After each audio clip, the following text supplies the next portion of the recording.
अग टाइम बाबा जी, अग टाइम। लो जी शो करो मादी का,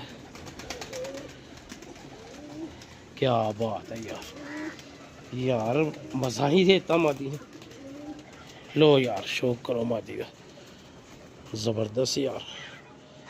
मैं कहना यार भाजन ए कबूतर एक तो दोस्त साडा आ रहा है, उन्हें लै जाने ने, ठीक है। फड़द दा माल है, जिस दोस्त नूं चाहिदा होवे और राबता कर सकता है। बड़ी अच्छी मादी है यार, बहुत कमाल मादी है, ठीक है। एक होर चेक करा,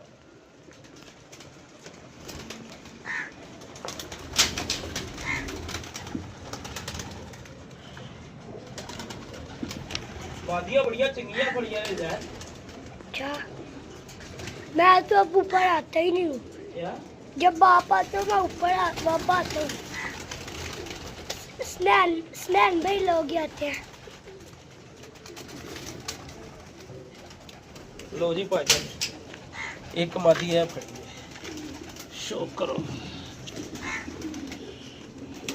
ठीक है। अख का शो करो, लाल सुर्ख है लाल सुर्ख मादी, अख दी मादी है। पंजे चेक करो, क्या बात है यार, ठीक है। क्या बात है यार, मजेदार। लो जी भाई, क्या हो गई, एक दो हो गई,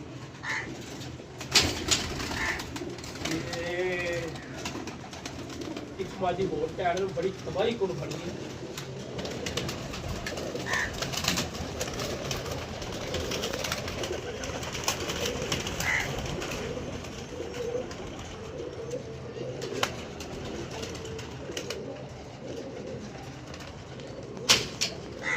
ऐस मादी का भी शौक करो दोस्तों, माशाल्लाह।